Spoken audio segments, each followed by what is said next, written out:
अच्छी सड़कें आप दे नहीं पाए, अच्छे सीवर आप दे नहीं पाए, अच्छी बरसाती नालियां आप दे नहीं पाए, अच्छे पार्क आप दे नहीं पाए, कूड़े का पहाड़ आप खत्म नहीं कर पाए। आपके झूठों के फसंदे इतने लंबे हो चुके हैं कि जनता अब आप पे विश्वास करने वाली नहीं है। सिसोदिया जी की सीट को बचाने के लिए उन्होंने जंगपुरा भेज दिया, जहां पर मुस्लिम वोट ज्यादा है और सिखों का वोट ज्यादा है। सिखों को भावुक करने के लिए किसान दोबारा से बुला लिए इन्होंने पंजाब से, सिंधु बॉर्डर पर आकर के बैठ गए हैं। और मुसलमानों का वोट तो आपको पता ही है कि भाजपा के विरुद्ध ही जाता है ज्यादातर, तो इन्होंने उनकी सीट तो बचा ली।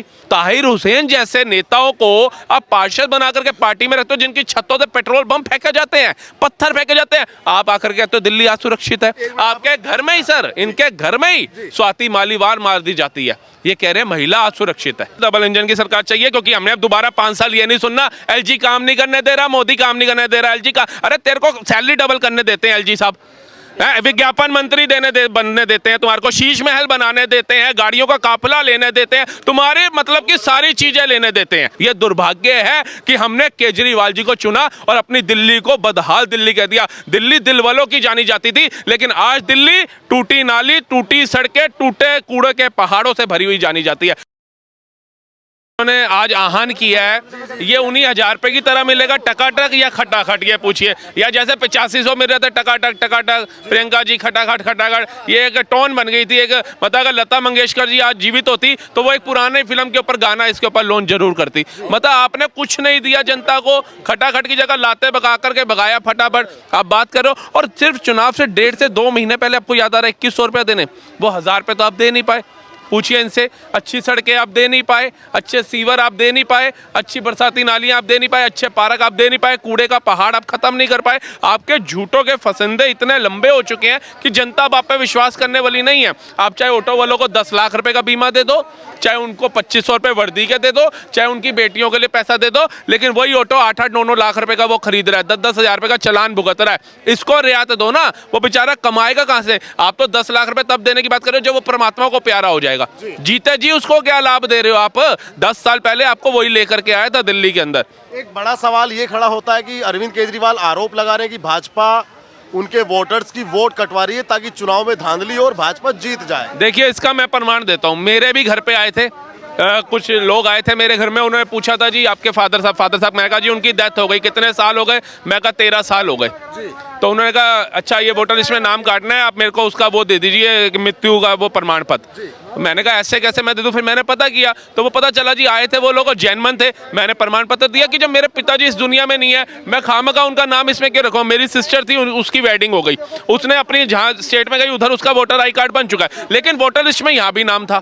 तो ऑब्वियस है वो 2 जगह वोट, अगर मेरे मन में कुछ वो आ जाए तो मैं कहूँगा भैया तू वहाँ वोट डाले, यहाँ भी डालने आ जा, तो मैं कल्प्रिट कहलाऊंगा ना, मैं तो पंगा करूंगा। तो मैंने वो नाम कटवाए, मैंने दिखाया उनको, एक फार्म लेकर के आए थे, वो भर के दिया, साइन करवाए, सिस्टर के दे दिया मैंने। तो इसमें गड़बड़ क्या है? केजरीवाल जी सिर्फ गुमराह कर रहे हैं, क्योंकि उनको पता है उनकी हार बहुत नजदीक है, दोबारा दिल्ली की जनता उनको नहीं चुनने वाली। तभी सिसोदिया जी की सीट को बचाने के लिए उन्होंने जंगपुरा भेज दिया, जहां पर मुस्लिम वोट ज्यादा है और सिखों का वोट ज्यादा है। सिखों को भावुक करने के लिए किसान दोबारा से बुला लिए इन्होंने पंजाब से, सिंधु बॉर्डर पर आकर के बैठ गए हैं। और मुसलमानों का वोट तो आपको पता ही है कि भाजपा के विरुद्ध ही जाता है ज्यादातर, तो इन्होंने उनकी सीट तो बचा ली।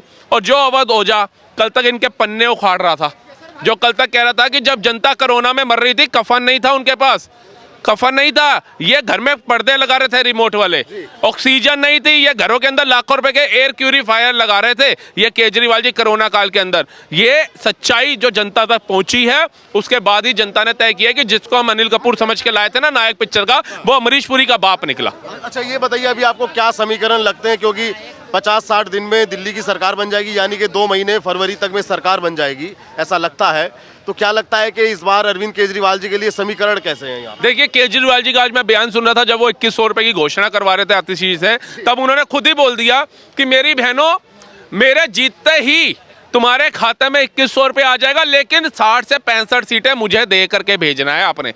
वो खुद ही उनके जो कार्यकर्ता है वो कह रहे हैं 70 में 70 केजरीवाल ने काम किया। उनके नेता केजरीवाल जी कह रहे हैं 60 से 70 सीटें मुझे दे देना, तब मैं 2100 रुपये दूंगा आपको। मतलब ये क्या लालच दे रहे हो बहनों को कि पहले बस फ्री दूंगा? बस वाला बस नहीं रोकता बहनों को देख करके, वो फ्री बस से जल रही होती है सड़कों पे, पीपल का पेड़ टांग दिया जाता है, नीम का पेड़ टांग दिया जाता है। ठीक है जी, अब 2100 रुपये का आप लालच दे रहे हो। मैं तो दिल्ली की जनता को साफ तौर पर कहूंगा, अगर आप ये लालच में पड़े रहे तो दोबारा आपकी डूबती दिल्ली आप देखोगे और गंदी हालत में दिल्ली देखोगे। देखोगे दिल्ली की वो हालत हो जाएगी कि अभी तो आप कुछ डकैतियां देख रहे हैं, जैसे कबूतर होता है ना, बिल्ली आती है ना, आंखें बंद कर लेता है कि बिल्ली मुझे देखेगी नहीं, मैं बच जाऊंगा, लेकिन बिल्ली छोड़ती नहीं। वैसे ही जेब कतरे आते हैं ना, इनके जो 10 लाख सीसीटीवी कह रहे थे, वो चोरों को देख के आंखें बंद कर लेते हैं, वो स्नैचिंग करके भाग जाता है, वो मर्डर करके भाग जाता है, इनकी आंखें बंद होती है। तो सुरक्षा कहां पर है?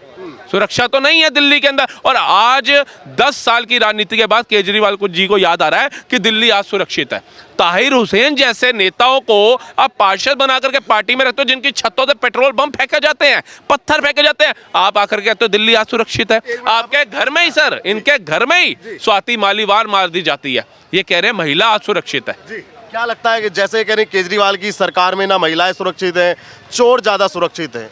देखिए, अभी जो राज चल रहा है देश के अंदर, गुंडा राज चल रहा है, गुंडागर्दी चल रही है। देश में या दिल्ली में? पूरे देश के अंदर चल रहा है। मतलब मोदी सरकार में, मोदी सरकार हो, योगी सरकार हो, कोई भी सरकार हो। और मैं चाहता हूँ जब लोग वन नेशन और वन ग्रेट नेशन की बात करते हैं, उसका मतलब क्या होता है ये तो कोई नहीं जानता। में भी चर्चा हुई है। One nation one great nation होता क्या है? One nation one great nation का मतलब क्या है? मोदी जी बोलते हैं one nation one great nation, क्या होता है कोई बताए? एक भारत श्रेष्ठ भारत तो क्या है? मैं जवाब देता हूँ कि भाई अगर कोई पश्चिम बंगाल में अगर कोई वोट डाल दे ना, वन इलेक्शन, ये है वन नेशन वन इलेक्शन, ठीक है।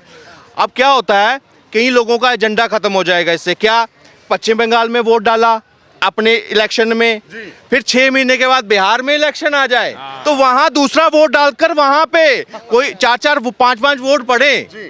डेमोग्राफी सिर्फ डेमोग्राफी पे नहीं है कि कब्जा कैसे करना है, कैसे जीतना है, इसलिए सिर्फ राहुल गांधी से लेकर पूरा नीचे तक जो उस एजेंडे को फॉलो कर रहे हैं ना, वो सारे दुखी हैं। ये कह रहे चोरों की सरकार चल रही है आज देश में। यही तो बात है ना, आज चोर किनको चुभन हो रही है? योगी से चुभन किसकी हुआ है? जो गुंडा पदार्थ उनको समर्थन करते थे, जो एनक्रोचमेंट करते थे, लड़कियों को छेड़ने वाले जो लोग थे, वो जो है आज जिनकी दुकानें ठप हो गई कि आज एक्सटॉर्शन नहीं कर पा रहे हम, दूसरे दिन ही लग जाता, कोई पत्थर नहीं मार पाते, वो लोग दुखी हैं, बाकी सारे खुश हैं। पूछ लो आज मुस्लिम महिलाओं से, पूछ लो क्या वो आज 11-12 बजे भी रात को निकलते हुए डरते हैं? अभी आप जाइएगा, मतलब दिल्ली पे एक सवाल पूछता हूँ, क्या लगता है आपको इस बार केजरीवाल अपनी वापसी कर रहे हैं कि नहीं कर रहे हैं? देखिए, हमें इस पर बात नहीं कर रहे हैं, हमें इस टॉपिक को कोई बात नहीं, हमें सिर्फ दिल्ली के लिए बेहतर कौन है? अच्छा ये तो बताइए, दिल्ली के लिए बेहतर कौन है?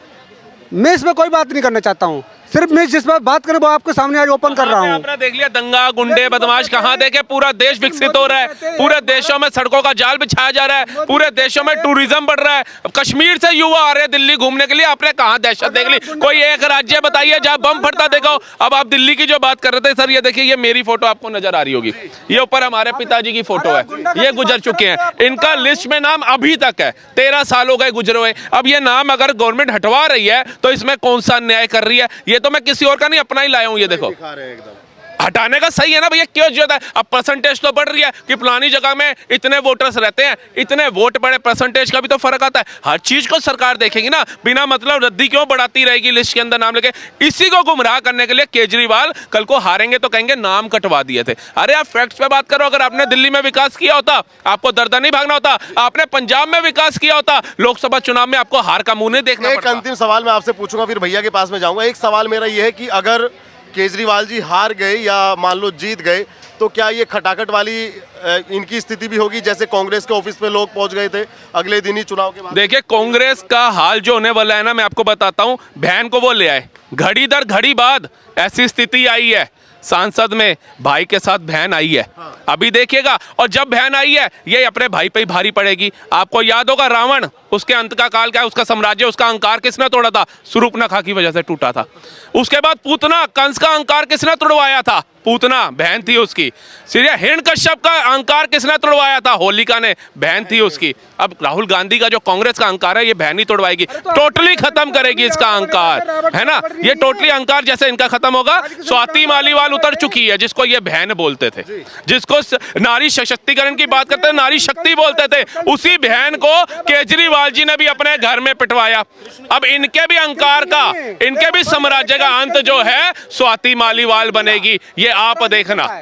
बताओ क्या लगता है इस बार दिल्ली में समीकरण सारे बदल जाएंगे? बिल्कुल बदलेंगे। क्यों गर्म हो रहे हो? ये लगता है घर से इनको भगाया आंटी ने, दे समीकरण बदलेंगे क्या नहीं? बिल्कुल बदलेंगे, डबल इंजन की सरकार चाहिए, क्योंकि हमने अब दोबारा 5 साल ये नहीं सुनना एलजी काम नहीं करने दे रहा, मोदी काम नहीं करने दे रहा, एलजी का, अरे तेरे को सैलरी डबल करने देते हैं एलजी साहब, विज्ञापन मंत्री बनने देते हैं, तुम्हारे को शीश महल बनाने देते हैं, गाड़ियों का काफिला लेने देते हैं, तुम्हारे मतलब की सारी चीजें लेने देते हैं, लेकिन जो जनता के हित की बात है, चाहे वो बरसाती नाली डलनी हो, चाहे वो पार्क का सौंदर्यकरण हो, चाहे वो सीवर लाइन हो, क्योंकि पीडब्ल्यूडी आपके अंडर है, दिल्ली जल बोर्ड आपके अंडर है, फ्लड डिपार्टमेंट आपके अंडर है, एमसीडी आपके अंडर है, लेकिन ठीकरा आप एलजी पे फोड़ते हैं। तो जनता इस चीज को समझ रही है, दिल्ली की जनता है, मेट्रो सिटी है, एजुकेटेड लोग यहाँ पर रहते हैं। जब से 10 साल में ये आए हैं, रेशो उठा करके देख लेना गूगल में, कितने लोग दिल्ली छोड़ करके गुड़गांव शिफ्ट हो गए हैं, क्योंकि इन्होंने इतनी गंदी कर दी दिल्ली, भारत की राजधानी इतनी गंदी कर दी कि आजकल बच्चे कह रहे हैं हमें पापा दिल्ली में नहीं रहना, हमें मम्मी दिल्ली में नहीं रहना, गुड़गांव लेकर के चलो, हरियाणा में बसना पसंद कर रहे हैं दिल्ली जैसी राजधानी छोड़ करके।